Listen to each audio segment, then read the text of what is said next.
ഏവർക്കും നമസ്കാരം. ശുഭകരമാകട്ടെ, ദിനം സന്തോഷകരമാവട്ടെ, സൗഖ്യകരമാകട്ടെ, അനുഭവങ്ങളും അനുഭൂതികളും നമ്മെ എവിടെയും നയിക്കുക. സ്വാധ്യായത്തില് സുസ്ഥിര സമാജ സ്ഥാപന 6-ാം അധ്യായത്തില് 5-ാമത്തെ ദിവസമാണ്. നമ്മളിതിനു മുമ്പ് പലവിധം കാര്യങ്ങളെ കുറിച്ച്, അതായത് എങ്ങനെയാണ് നമ്മളൊരു എപ്പിക്കോളജിക്കൽ സാക്ഷരത വഴി നമ്മൾ എങ്ങനെയാണ് ആളുകളിലേക്ക് ഇത് എത്തിക്കേണ്ടത്, അതുപോലെ എങ്ങനെയാണ് സഹവാസങ്ങളിലൂടെ നമുക്ക് അനുഭവങ്ങൾ നൽകേണ്ടതെന്നും അനുഭവങ്ങളിലൂടെ ഡെവലപ്പ് ചെയ്ത് വരുന്ന ആളുകൾക്ക് ഒരു സാമൂഹ്യ ഘടന നൽകി അവരെ ഒരു ഓർഗനൈസേഷൻ സ്ട്രക്ചറിനകത്തേക്ക് കൊണ്ടുവരേണ്ടത് എങ്ങനെയാണെന്നും പറഞ്ഞു. ഇനിയാണ് നമ്മൾ ഇതിന്റെ പ്രായോഗിക തലത്തിലേക്ക്, അടുത്തൊരു തലത്തിലേക്ക് പോകുന്നത്. അടുത്ത തലം എന്ന് പറയുന്നത് നമ്മൾ ഇതിന് വേണ്ടുന്ന പ്രവർത്തനത്തിലുള്ള ഒരു പ്രായോഗിക മാതൃക ഉണ്ടാക്കുക എന്നുള്ളതാണ്. ആ പ്രായോഗിക മാതൃകയുടെ സ്ഥലത്തെ ആണ് നമ്മളിപ്പോ ഇക്കോ വില്ലേജ് എന്ന് പറയുന്നത്. അതിനെക്കുറിച്ച് പറയുന്നത് എങ്ങനെയാണ്? Curing the right land is the key effort undertaken by the organisation indigenous communities and എൻവയോൺമെന്റൽ എക്സ്പേർട്സ്. എന്താണ് സുസ്ഥിര ജീവന ഭൂമി സ്വായത്തമാക്കൽ? സുസ്ഥിര ജീവന സംരംഭത്തിനായി ഭൂമി ഏറ്റെടുക്കുന്നതിന് അതിന്റെ അനുയോജ്യതയും ദീർഘായുസ്സും ഉറപ്പാക്കാൻ ശ്രദ്ധാപൂർവം തെരഞ്ഞെടുപ്പ് ആവശ്യമാണ്. ഭൂമിയുടെ മേൽ അതിന്റെ അധികാരം ഉറപ്പാക്കേണ്ടത് പൊതു ഉടമസ്ഥത അനുവദിക്കുന്ന ഒരു ട്രസ്റ്റ് അല്ലെങ്കിൽ സഹകരണ സംഘമായിരിക്കണം. വേണ്ടത്ര ജലവായു പ്രകാശ പ്രവാഹങ്ങളുള്ള സ്ഥലമായിരിക്കണം തിരഞ്ഞെടുക്കേണ്ടത്. പ്രാദേശിക പാരമ്പര്യ നിർമ്മിതി ശാസ്ത്ര വിദഗ്ധരുടെയും ആധ്യാത്മിക സാധകരുടെയും സന്ദർശനവും പരിശോധനയും പാരിസ്ഥിതിക നിർണയവും നടത്തി അനുയോജ്യത ഉറപ്പുവരുത്തിയിരിക്കണം. വെള്ളപ്പൊക്കം, ഭൂകമ്പം, സുനാമി, വരൾച്ച പോലുള്ള പ്രകൃതി ദുരന്തങ്ങൾ ഉണ്ടാകാനുള്ള സാധ്യത കുറവുള്ള ഒരു പ്രദേശത്തെ ഭൂമിയാണ് ആദ്യ മാതൃകകൾക്ക് തിരഞ്ഞെടുക്കേണ്ടത്. അതിതീക്ഷ്ണ കാലാവസ്ഥയ്ക്കും അമിത മഴയ്ക്കും മഴയില്ലായ്ക്കും സാധ്യത ഉള്ള ഇടങ്ങൾ ഒഴിവാക്കുകയും വേണം. അതിവേഗം വികസിക്കുന്ന നഗരപ്രദേശങ്ങളിൽ നിന്നും പ്രധാന ദേശീയ ഇടനാഴികളിൽ നിന്നും ദൂരത്തിലാകേണ്ടത് സ്വകാര്യത നിലനിർത്തുന്നതിനും അമിത സന്ദർശക ഇടപെടലുകൾ കുറയ്ക്കുന്നതിനും ലോക്ക്ഡൌണുകളിൽ നിന്നോ അടിയന്തരാവസ്ഥകളിൽ നിന്നോ ഇതര കൂട്ടായ മാനുഷിക ആക്രമണങ്ങളിൽ നിന്നോ രക്ഷ നേടുന്നതിനും സഹായിക്കും. ഇതുകൂടാതെ വാങ്ങുന്ന ഭൂമിയുടെ ഹൃദയഭാഗം പൂർണ്ണമായും പൊതു ഉടമസ്ഥതയുള്ള മർമ്മസ്ഥാനത്തിന്റെ നിയന്ത്രണത്തിലാകുകയും വേണം. ഇത്രയും തികയുന്ന ഒരു ഭൂമിക്ക് മാത്രമേ സുസ്ഥിര ജീവന മാതൃകാ പദ്ധതിക്ക് യോഗ്യമാകാൻ സാധിക്കുകയുള്ളൂ. അപ്പോ നമ്മളൊരു സുസ്ഥിര ജീവന മാതൃക ഉണ്ടാക്കുന്ന സമയത്ത്, ഇക്കോ വില്ലേജ് അല്ലെങ്കിൽ സസ്റ്റൈനബിൾ കമ്മ്യൂണിറ്റി ഉണ്ടാക്കുന്ന സമയത്ത് അതിന് ഒരു കോർ ആയിട്ടുള്ള സ്പേസ് വേണം. നമ്മൾ ഒളിമ്പസിനെ സംബന്ധിച്ചോളം നമ്മൾ കോർ സ്പേസ് എന്നുള്ള രീതിയിൽ വർഷങ്ങളായിട്ട്, ഏതാണ്ട് 3 ദശകത്തോളം നമ്മൾ ഉപയോഗിച്ചത് ഈ ഒരു ഗുരുകുലമാണ്. പക്ഷെ അവിടെ എന്താന്ന് വെച്ചാൽ കൃഷി ചെയ്യാനുള്ള സൗകര്യമില്ല. നമുക്ക് ആ 10 സെന്റ് സ്ഥലത്ത് നമുക്ക് ചെയ്യാവുന്നത് ആശയപരമായിട്ടുള്ള കുറെ കാര്യങ്ങളും സാധാരണ ജീവിതത്തിൽ കൊണ്ടുവരാവുന്ന കുറച്ച് പ്രാക്ടീസസുമാണ്. എന്നാൽ ഇത് നടപ്പിലാക്കണമെങ്കിൽ നമുക്ക് സ്വന്തമായിട്ട് ലാൻഡ് വേണം. ഇതിന്റെ ഭാഗമായിട്ടാണ് നമ്മൾ കമ്മ്യൂണിറ്റി ബിൽഡിങ്ങിന്റെ തുടർച്ച എന്നുള്ള രീതിയിൽ നമുക്ക് ലാൻഡ് പർച്ചേസ് ചെയ്യാൻ കഴിഞ്ഞത്. അപ്പോ ആ ലാൻഡ് വാങ്ങിക്കുന്നതിൽ ചെറിയ അപാകങ്ങൾ നമുക്ക് പറ്റിയിട്ടുണ്ട്. അത് ദക്ഷിണേന്ത്യ മുഴുവൻ നമ്മൾ ഒരുപാട് നടന്ന് നോക്കിയതിനു ശേഷം മടുത്തതിന് ശേഷം വന്ന ഒരു ലാൻഡാണ്. അപ്പോഴേക്കും ഉണ്ടായ ചില അപാകങ്ങൾ കൊണ്ട് കിട്ടിയ ലാൻഡിന് അന്ന് പ്രശ്നമുണ്ടായിരുന്നില്ല. പക്ഷെ പിന്നീട് അതിനുശേഷം കൃത്രിമമായിട്ടുള്ള വെള്ളപ്പൊക്കവും ഒക്കെ വന്നു കഴിഞ്ഞപ്പോൾ ഡാം തുറന്നു വിട്ട സമയത്ത് നമ്മുടെ സ്ഥലത്ത് വെള്ളം കയറിയെന്നൊരു പ്രശ്നമുണ്ടായി.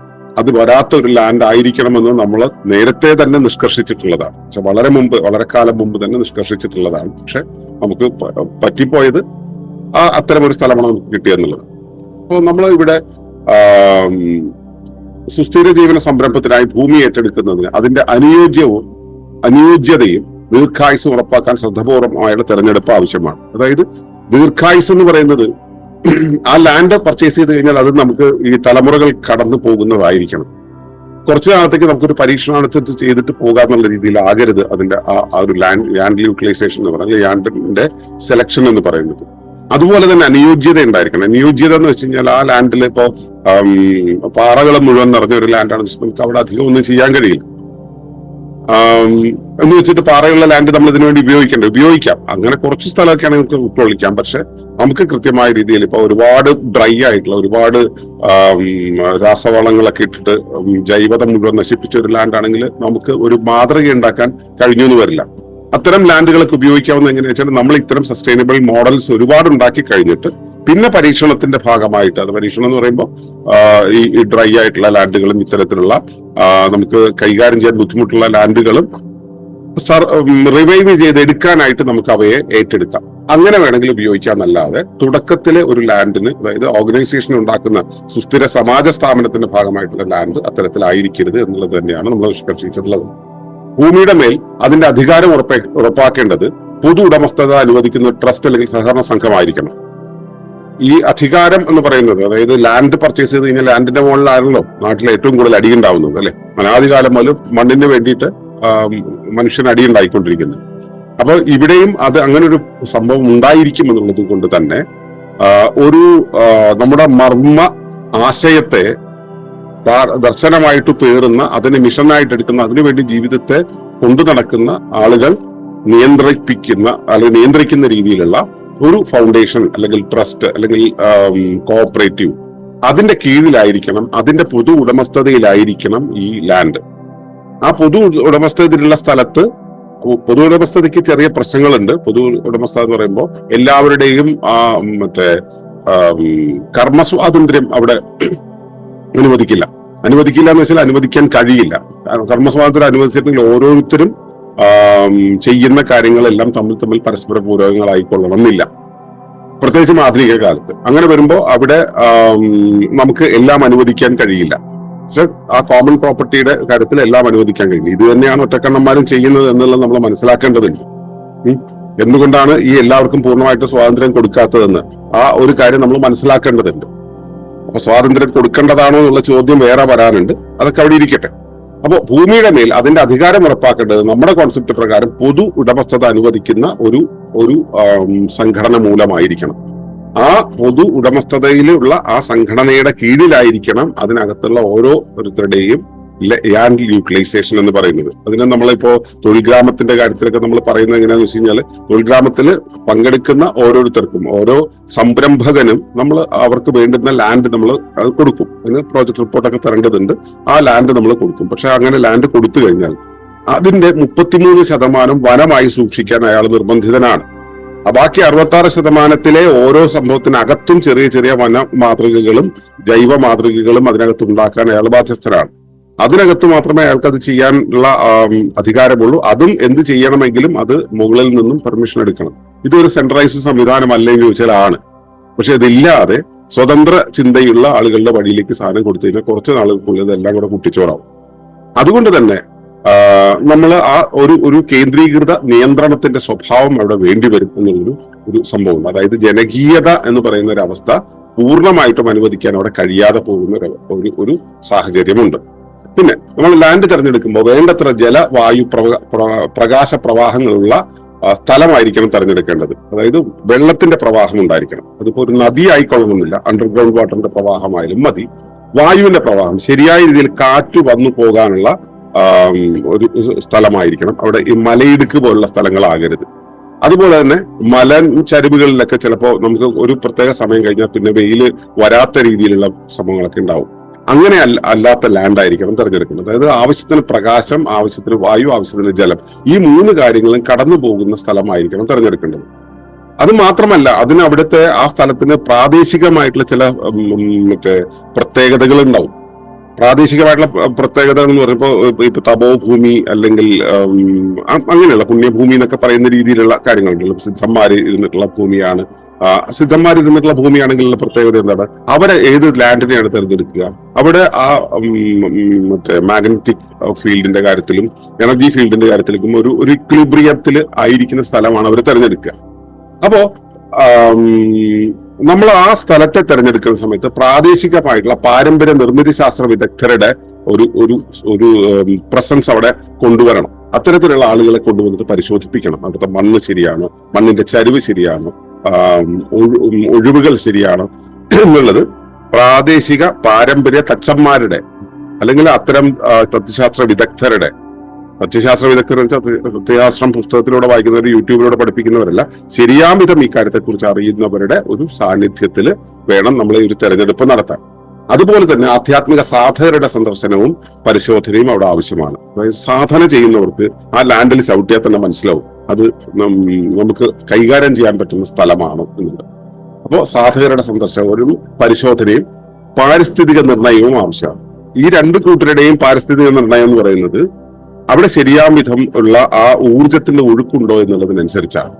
ആ പൂർണ്ണമായിട്ടുള്ള ജൈവത നിലനിൽക്കുന്നുണ്ടോ, ജൈവ മണ്ഡലത്തെ നിലനിർത്താനുള്ള കെൽപ്പ് അവിടെ ഉണ്ടോ എന്നുള്ളത് ഇവർക്ക് അവരുടെ എന്താ പറയുക അതീന്ദ്രിയമായിട്ടുള്ള ഒരു അനുഭവത്തിലൂടെ മനസ്സിലാക്കാൻ കഴിയും. അപ്പൊ ഇത് ഇത്തരം സുസ്ഥിര ജീവന സമൂഹങ്ങള് ഡെവലപ്പ് ചെയ്തെടുക്കുന്ന ആധ്യാത്മിക പ്രകൃത്യാത്മിക സാധനങ്ങൾ ചെയ്യുന്നവരായിട്ടുള്ള ആളുകൾക്കും മനസ്സിലാക്കാൻ കഴിയും. പക്ഷെ അതിനൊരു പരിധിയുണ്ട്. അതിന് പകരം പുറത്തു നിന്നുള്ള ആളുകളെ കൊണ്ട് തന്നെ അത് ഒന്നിലധികം പേരെ കൊണ്ട് നോക്കിക്കുന്നത് നന്നായിരിക്കും. അതിനുശേഷം വെള്ളപ്പൊക്കം, ഭൂകമ്പം, സുനാമി, വരൾച്ച എന്നിവ പോലുള്ള പ്രകൃതി ദുരന്തങ്ങൾ ഉണ്ടാകാനുള്ള സാധ്യത കുറവുള്ള പ്രദേശത്തെയാണ് ആദ്യ മാതൃകക്ക് തിരഞ്ഞെടുക്കേണ്ടത്. അത് ഞാൻ ആദ്യം പറഞ്ഞു. ആദ്യ മാതൃക എന്ന് വെച്ചാൽ പ്രൈമറി മോഡലാണ്. ആ പ്രൈമറി മോഡൽ എന്ന് പറയുന്നത് ഈ പ്രൈമറി മോഡലിൽ ഇപ്പൊ വെള്ളം കയറുന്നു, പ്രൈമറി മോഡലിൽ കൊടുങ്കാറ്റടിക്കുന്നു എന്നുള്ളതൊക്കെ വന്നു കഴിഞ്ഞാൽ ആളുകൾക്ക് ഈ ഒരു സിസ്റ്റത്തിനകത്തേക്ക് വരാൻ ബുദ്ധിമുട്ടുണ്ടാവും. പ്രൈമറി മോഡലിൽ ഇത് വരാൻ പാടില്ല. പ്രൈമറി മോഡൽ എന്ന് പറയുന്നത് ഏറ്റവും സേഫ് ഷെൽട്ടേർഡ് ആയിട്ടുള്ള ഒരു സംവിധാനത്തിനകത്തായിരിക്കണം, അങ്ങനെ ഒരു സ്പേസിലായിരിക്കണം. അപ്പൊ അതിനു വേണ്ടിയിട്ട് ഇപ്പോ കടലോരത്തുള്ളത്, നദിയോരം തന്നെയാണെങ്കിൽ കുറച്ച് വിട്ടുമാറിയിട്ടുള്ളത്, അതുപോലെ തന്നെ ഭൂകമ്പം, വരൾച്ച തുടങ്ങിയ കാര്യങ്ങൾക്ക് സാധ്യതയുള്ളത്, ഇങ്ങനെയുള്ള ലാൻഡ് നമ്മൾ പൂർണ്ണമായിട്ടും ഒഴിവാക്കേണ്ടതുണ്ട് പ്രൈമറി മോഡലിന്. ഓക്കെ, അതിതീക്ഷ്ണ കാലാവസ്ഥയ്ക്കും അമിത മഴയ്ക്കും മഴയില്ലായ്കയ്ക്കും സാധ്യതയുള്ള ഇടങ്ങൾ ഒഴിവാക്കണം.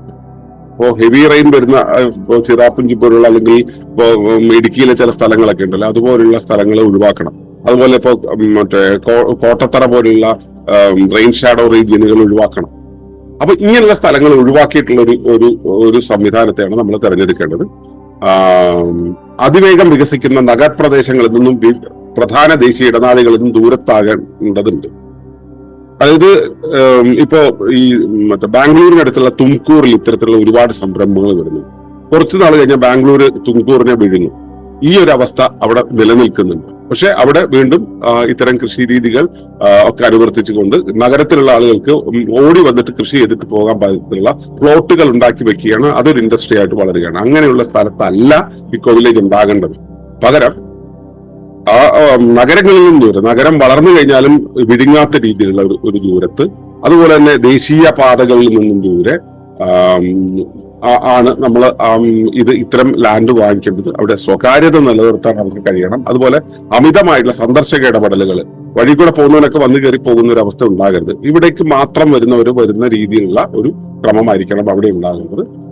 അതുപോലെ തന്നെ ഈ ലോക്ക്ഡൌണുകൾ, അടിയന്തരാവസ്ഥകൾ തുടങ്ങിയ അവസ്ഥകൾ വരുന്ന സമയത്ത് മിലിറ്ററിയുടെയും പോലീസ് ഫോഴ്സിന്റെയും അതുപോലെ തന്നെ ഈ ആരോഗ്യ അടിയന്തരാവസ്ഥ നടപ്പിലാക്കുന്ന ആളുകളുടെയും ഒക്കെ കടന്നുകയറ്റം ഉണ്ടാകാൻ സാധ്യതയുണ്ട്. അപ്പോൾ അത്തരം സാധ്യതകൾക്ക്, അതുപോലെ തന്നെ വലിയ ദുരന്തങ്ങളും വലിയ ക്ഷാമങ്ങളും ഒക്കെ വന്നു കഴിഞ്ഞിട്ടുണ്ടെങ്കിൽ ഇവിടെ ഭക്ഷണം ഉള്ളത് കൊണ്ട് തന്നെ വെളിയിലുള്ള സമൂഹങ്ങളുടെ അതിക്രമങ്ങൾ ഉണ്ടാകാൻ സാധ്യതയുണ്ട്. അപ്പൊ ഇതൊക്കെ ഇനി വരാൻ പോകുന്ന 20-30 വർഷങ്ങൾ കഴിയുമ്പോൾ ഉണ്ടാകാൻ പോകുന്ന സാധ്യതകളാണ്. ഇത്തരം സാധ്യതകൾ വരുന്ന സമയത്ത് ഇതിനെ അതിജീവിക്കാനും പാകത്തിലുള്ള ഒരു പ്രൈവസി ആൻഡ് സെക്യൂരിറ്റി ഉള്ള സ്ഥലമായിരിക്കണം. അങ്ങനെയുള്ള ഒരു റിമോട്ട് ലാൻഡ് ആയിരിക്കണം വാങ്ങേണ്ടത്. ആ റിമോട്ട് ലാൻഡ് എന്ന് പറയുന്നത് ഏതെങ്കിലും മലഞ്ചെരുവിലായിട്ട് അവസാനം ഉരുൾപൊട്ടൽ ഉണ്ടാകുമ്പോൾ എല്ലാം ഒഴുകി ദൂരത്തേക്ക് പോകുന്ന രൂപത്തിലും ആകരുത്. അപ്പൊ ഇത്രയേറെ കാര്യങ്ങൾ ശ്രദ്ധിക്കാനുണ്ട് എന്നുള്ളതാണ് പറഞ്ഞു വന്നത്. ഇതുകൂടാതെ വാങ്ങുന്ന ഭൂമിയുടെ ഹൃദയഭാഗം പൂർണ്ണമായും പൊതു ഉടമസ്ഥതയിലുള്ള മർമ്മ സമാജത്തിന്റെ നിയന്ത്രണത്തിലായിരിക്കണം. അപ്പോ ഇത് ലാൻഡ് പർച്ചേസ് ചെയ്ത് രജിസ്റ്റർ ചെയ്യുന്ന സമയത്തും നമ്മൾ ഈ ഒരു കാര്യം ശ്രദ്ധിക്കേണ്ടതുണ്ട്. അതിന്റെ കോർ ഗ്രൂപ്പിന്റെ നിയന്ത്രണത്തിലായിരിക്കണം അതിന്റെ കോർ ആയിട്ടുള്ള സ്ഥലം. ഇപ്പൊ നമ്മൾ ഈ കിൻസ് ഡൊമൈൻ എന്നുള്ള ഒരു അവസ്ഥ നമ്മൾ നടപ്പിലാക്കുകയാണെങ്കിൽ, കിൻസ് ഡൊമൈന്റെ പ്രത്യേകത എന്ന് വെച്ചാൽ ഇപ്പൊ ഒരു കുടുംബത്തിന് 2 ഹെക്ടർ ഭൂമി, 1 ഹെക്ടർ ഭൂമി എന്നുള്ളതാണ് കിൻസ് ഡൊമൈൻ എന്നുള്ള ആശയം. അപ്പോ അവർക്ക് അതിനകത്ത് എന്തും ചെയ്യാം. അതിനകത്ത് ചില സ്പെസിഫിക്കേഷൻസ് ഉണ്ട്. അതായത് ഒരു കുളം വേണം, ഇത്ര വനം വേണം, ഇന്നതൊക്കെ വേണമെന്നുണ്ട്. അതിനകത്ത് അവർക്ക് അത് എങ്ങനെ വേണമെങ്കിലും ചെയ്യാം. അപ്പൊ ആ ഒരു കുഞ്ഞ് കൂട്ടുകുടുംബത്തിന് അതിനകത്ത് ജീവിക്കാനുള്ള സംവിധാനങ്ങൾ ഉണ്ടാക്കാൻ പറ്റും എന്നുള്ളതാണ്. അപ്പൊ അവിടെ ചിലപ്പോൾ പ്രൈവറ്റ് ആയിട്ട് നമ്മൾ രജിസ്ട്രേഷൻ നടത്തേണ്ടി വരും. അതൊക്കെ വരാൻ പോകുന്ന കാലത്തിനും വരാൻ പോകുന്ന സാഹചര്യത്തിനും അനുസരിച്ചാണ് ഉണ്ടാവുക. പക്ഷേ ഇതിനെല്ലാം നിയന്ത്രിക്കുന്ന ആ പൊതുഭൂമി എന്ന് പറയുന്നത്, ഇതിന്റെ കോറായിട്ടുള്ള ഭൂമി എന്ന് പറയുന്നത് ഈ മർമ്മ സമാജം എന്ന് പറയുന്നത് ഈ ഒരു ആശയ സുസ്ഥിര ജീവന ആശയത്തെ മുൻപോട്ട് വയ്ക്കുന്ന സമാജത്തിന്റെ മർമ്മത്തിന്റെ, അതിന്റെ ദർശനത്തിന്റെ നിയന്ത്രകരുടെ അല്ലെങ്കിൽ അത് നടത്തിക്കൊണ്ടു പോകുന്നവരുടെ നിർദ്ധാരണകരുടെ കയ്യിലായിരിക്കണം. അത് അവരുടെ പ്രൈവറ്റ് പ്രോപ്പർട്ടി ആവുകയുമില്ല. അത് നമുക്കറിയാമല്ലോ. നമ്മൾ ആ ദർശനത്തിന് എത്ര വെച്ചാൽ അവിടെ പ്രൈവറ്റ് പ്രോപ്പർട്ടി ഉണ്ടാവില്ല. അത് കോമൺ പ്രോപ്പർട്ടി ആയിട്ട് നിലനിൽക്കുന്നു. ഇങ്ങനെ ഇതെല്ലാം തികയുന്ന ഒരു ഭൂമിക്ക് മാത്രമേ ഒരു സുസ്ഥിര ജീവിത മാതൃകാ പദ്ധതിക്ക് യോഗ്യമാകാൻ സാധിക്കുള്ളൂ. അതാണ് കാര്യം. അപ്പോൾ നമ്മൾ ഇത്രയേറെ കാര്യങ്ങൾ, അതായത് പ്രകൃതി ദുരന്തങ്ങളുടെ കാര്യം, റിമോട്ട് ആയിട്ടുള്ള കാര്യം, ക്വാളിറ്റിയുള്ള കാര്യം, മണ്ണിന്റെ ക്വാളിറ്റി, എനർജിയുടെ ക്വാളിറ്റി, അവൈലബിലിറ്റി ഓഫ് റിസോഴ്സസ് എന്ന് വെച്ചാൽ വായു, വെള്ളം, വെളിച്ചം തുടങ്ങിയ കാര്യങ്ങളെല്ലാം വരുന്നത്, അങ്ങനെ എല്ലാം നിറഞ്ഞു നിൽക്കുന്ന ഒരു സ്ഥലത്താണ് നമ്മൾ ഇതിന്റെ മറ്റേ പ്രൈമറി മോഡൽ ഉണ്ടാക്കേണ്ടത്. അതേസമയം നമ്മൾ പ്രൈമറി മോഡൽ ഉണ്ടാക്കി അവിടെ എസ്റ്റാബ്ലിഷ്ഡ് ആയി കഴിഞ്ഞിട്ടുണ്ടെങ്കിൽ ഇതിനെ ഉപജീവിച്ചുകൊണ്ട് നമ്മൾ ഒരു ഗ്രാമത്തെ മാറ്റിയെടുക്കാൻ പോകണമെങ്കിൽ, നിലവിലുള്ള ഒരു ഗ്രാമത്തെ മാറ്റിയെടുക്കാൻ നമ്മൾ ഗ്രാമോദയ പദ്ധതിയായിട്ട് മുമ്പോട്ട് പോവുകയാണെങ്കിൽ അവിടെ നിങ്ങൾ ഗ്രാമവാസികളെല്ലാം ഈ ലാൻഡ് വിട്ടിട്ട് വേറൊരു ലാൻഡ് പർച്ചേസ് ചെയ്യണം എന്നുള്ള ഈ ഒരു നിഷ്കർഷ വയ്ക്കാൻ പറ്റില്ല. അവിടെ നിലവിലുള്ള ആ ഭൂമിയെയാണ് നമ്മൾ കൺവെർട്ട് ചെയ്യേണ്ടതും അതിനെ ഷേപ്പ് ചെയ്തെടുക്കേണ്ടതും. അപ്പൊ അവിടെ ഈ നിയമം ബാധകമല്ല. അതുകൊണ്ടാണ് പറഞ്ഞത് പ്രൈമറി മോഡൽ ഉണ്ടാക്കുന്ന ഭാഗത്ത് ഇത്രയേറെ കാര്യങ്ങൾ നിഷ്കർഷം പാലിക്കണം. പ്രൈമറി മോഡൽ അല്ലാതെ നിലവിലുള്ള ഒരു കാര്യത്തെ ട്രാൻസ്ഫോം ചെയ്യാനാണെങ്കിൽ അതിന് ഈ ചില നിയമങ്ങൾ ബാധകമല്ല. ഉള്ളതെന്താണ്? ഇപ്പൊ ഉദാഹരണത്തിന് വെള്ളപ്പൊക്കം വരുന്ന സ്ഥലമാണെങ്കിൽ ഫ്ലഡ് ഫ്രണ്ട്ലി ആയിട്ടുള്ള, അല്ലെങ്കിൽ ഫ്ലഡിനെ അഡ്രസ് ചെയ്യാൻ പാകത്തിലുള്ള വീടുകളായിരിക്കണം അവിടെ ഉണ്ടാക്കേണ്ടത്. ഈ രീതിയിലുള്ള കാര്യങ്ങൾ നമ്മൾ ശ്രദ്ധിക്കേണ്ടതുണ്ട്. അപ്പോൾ അക്വയറിംഗ് ദ ലാൻഡ് എന്ന് പറയുന്നതാണ് നമ്മൾ ഈ സുസ്ഥിര ജീവന സമൂഹത്തിലെ സുസ്ഥിര ജീവന പാഠങ്ങളിലെ സുസ്ഥിര സമാജ സ്ഥാപനത്തിന്റെ ഭാഗമായിട്ട് നമ്മൾ നടപ്പിലാക്കേണ്ട അടുത്ത കാര്യം. ഈ കാര്യത്തെക്കുറിച്ച് എല്ലാവരുടെയും ശ്രദ്ധ പതിഞ്ഞിട്ടുണ്ടാവുമെന്ന് പ്രതീക്ഷിക്കുന്നു. നന്ദി, നമസ്കാരം. ഈ വിഷയം ഇഷ്ടമായെങ്കിൽ ഒന്ന് ലൈക്ക് ചെയ്യുക, കമന്റ് ചെയ്യുക, ഷെയർ ചെയ്യുക. നിങ്ങൾ പ്രകൃതിയെ ഇഷ്ടപ്പെടുന്നുവെങ്കിൽ ഈ ചാനൽ സബ്സ്ക്രൈബ് ചെയ്യുക.